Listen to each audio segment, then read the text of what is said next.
Hi everyone, Jess here from Gameosity, and today we're taking a look at the newest game from Dr. Finn's Cosmic Run series called Cosmic Run Mining Colony.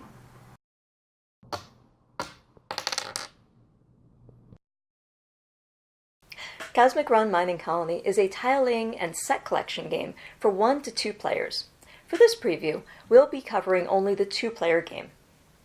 So the goal of Cosmic Run Mining Colony is to be the player who scores the most points at the end of the game, and you'll be scoring points by building up your colony and collecting sets of different objects that you can add to your colony. At the beginning of every round, the players will follow a card that will tell them what the lots are that are up for auction. It's an interesting riff on an auction game because you're not actually wagering any sort of resources. Each player starts with a hand of excavation cards between values 1 and 10, and you can use whatever card you want to win a given lot. And you're auctioning the first 2, and then there'll be a second auction for the second 2. Once an excavation card has been spent, though, you don't get to use it for the rest of the game. So you need to sort of do a cost-benefit analysis to decide when it's time to break out your big number. The lots either have, most of them have tiles that will expand your colony, and you'll add that because you can't build anything until you've expanded your colony from the edge of the board, or they'll hold the different resources that you're trying to add to your colony: gems, settlers, and ships. And each of the different spaces that you're going to be building onto your colony can hold certain kinds of resources. So people live in domes, and ships are on launch pads, and gems sit in gem housing houses. But it's more than just wanting to collect the biggest sets possible, because there are 2 things that you need to take into consideration. First is if you can manage to get it so that you've got 2 objects of the same type with one that are the same color with 1 space between them that's free, then you get a bonus structure that will get dropped onto your colony. Either one of these towers here for crystals, or one of the stations for the other resource types. And that's great because the other thing that you want to consider is that different colors of resources are going to be worth different points at the end of the game. And that's actually randomized. At the beginning of startup, you'll put some tiles down that will determine what the point values are for having majority, for example, in red, or for having the most green crystals, or what have you.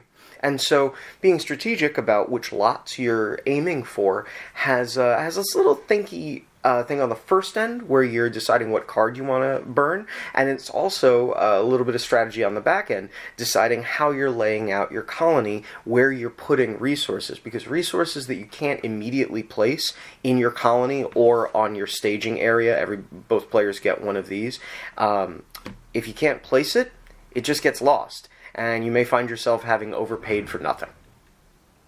And that's basically gameplay. At the end of a set number of rounds, we will determine which colony has majority for which color. You're awarded points based on who has the majority, and ties are unfriendly. If you tie, nobody gets anything. You lose points for any empty spots left open. Yeah, which feels terrible because if you don't plan your colony properly, or if you're just unlucky with the way the excavations fall, you may be on the receiving end of some real negative points. But at the end of that, then it's just whoever has the most points wins. Yeah. So what do we think?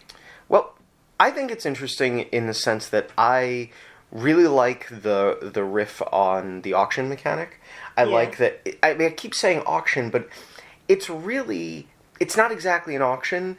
It's about a limited resource. These excavation cards are a limited resource, and you need to figure out how to spend them in the most effective way possible, and sort of do your best to set up your colony to potentially get those free structures, if you can, because that's just makes it easier to establish a majority.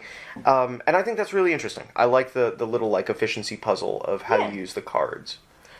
I like that this is one of sort of a return to his older style. Yeah. This feels more like a classic Dr. Finn game.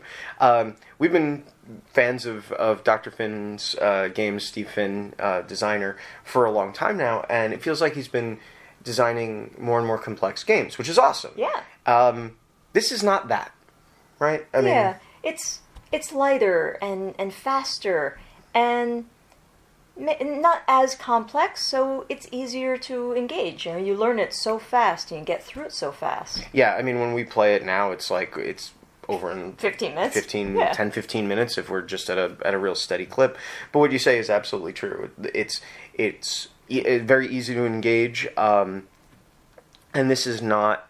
And what that means is that I don't think it's a game that is going to be the game you look for if you want like a it's any sort of a deep or strategic game. Although there is strategy to be found here, it's not a brain burner. It's a few minutes of some little puzzly decision making, a little resource management, a little set collection, and then who gets what points, and you're done. Yeah. Right?